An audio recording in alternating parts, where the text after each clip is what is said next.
Čo ak vám poviem, že si pamätáte veci, ktoré sa nikdy nestali? Že celé generácie ľudí majú úplne rovnakú detailnú spomienku, no história tvrdí, že sa to nikdy nestalo. Možno ide o chybu v našich mozgoch. Možno ide o dôkaz, že realita nie je taká pevná, ako si myslíme. Alebo možno len niekto prepisuje našu minulosť priamo pred našimi očami. Vitajte pri podcaste Don Senior odhaľuje a dnes rozluskneme syndrom Mandela. Znie to takmer ako názov nejakej zriedkavej choroby, pri ktorej si začnete myslieť, že ste včera obedovali s Elvisom Presleym. Ale v skutočnosti je to jeden z najfascinujúcejších fenoménov kolektívnej pamäti.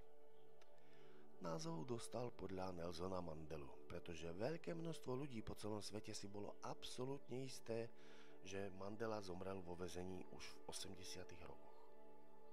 Pamätali si to. Pamätali si pohreb. Pamätali si správy v televízii. Problém? V realite bol prepustený v roku 1990 a zomrel až v roku 2013. Ups. Takže buď sú naše mozgy len nedokonalé hardisky, alebo žijeme v simulácii, kde niekto zabudol uložiť správnu verziu minulosti. Povedzme si o najznámejších prípadoch zo sveta. Luke, I am your father. Fanúšikovia Rocky tvrdia, že Darth Vader vyslovil túto vetu. V skutočnosti povedal No, I am your father. Takže buď sú všetci slepí, alebo George Lucas má v rukáve nejaké veľmi zlomyselné triky. Logo Monopoly a Monokel. Pamätáte si toho pána s cylindrom a monoklom? No, monokel nikdy nemal, ale skúste si ho predstaviť. Je tam však. Všetci ho tam vidia. Febreze a Febreze.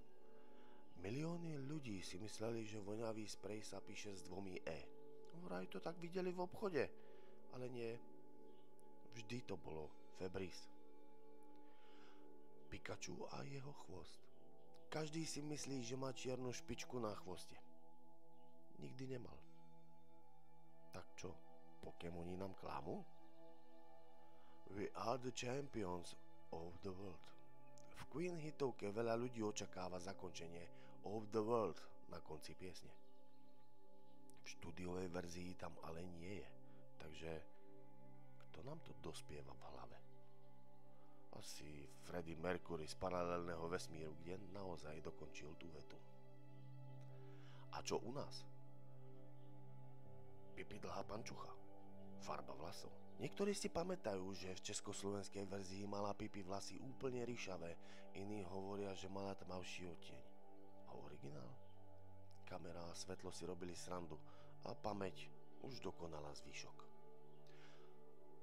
Horálka a jej obal. Starší poslucháči prisahajú, že na obale boli kedysi dve malé kravičky pri rieke.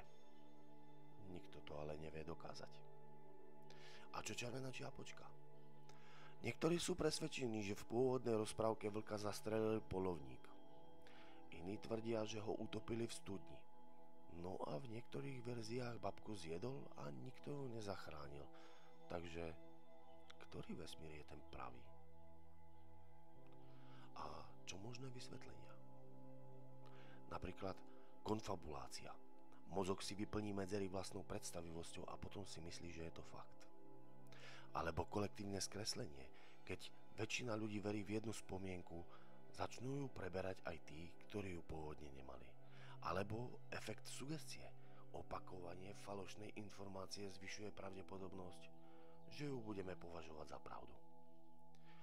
Alebo, trošku konšpiračnejšie, paralelné vesmíry, kde sa presúvame medzi realitami a detaily v každej realite fungujú inak. Alebo úprava histórie, kde niekto má schopnosť meniť záznamy a my si pamätáme zvyšky pôvodnej verzie. Alebo už spomínaná simulácia, kedy programátor našej reality robí update, ktorý sem tam prepíše aj minulosť. Asi niekto zabudol spraviť zálohu. Akokoľvek znie syndrom Mandela lákavo pre všetkých milovníkov záhad, pravdou je, že väčšina prípadov má logické vysvetlenie. Náš mozog je o mnoho menej presný, než by sme chceli veriť. Spomienky sa neukladajú ako fotografie, ale ako dynamické príbehy. A každý, kto si niekedy spomenul na hádku inak ako jeho partner, vie, že ten príbeh sa dá krásne dotvoriť. Ale aj tak, čo ak aspoň jedna spomienka je skutočne dôkazom, že niekto niečo mení? Stačí jedna jediná, aby sa celá naša predstava o realite rozpadla. A teraz sa pýtam vás, moji poslucháči, aký je váš najväčší Mandela moment? Čo si pamätáte úplne jasne, no ostatní tvrdia, že to nikdy neexistovalo? Napíšte mi do komentárov a možno sa vaše príbehy dostanú do ďalšej epizódy.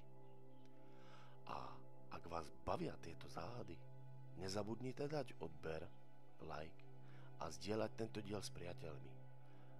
Možno zistíte, že žijú v úplne inej verzii reality než vy.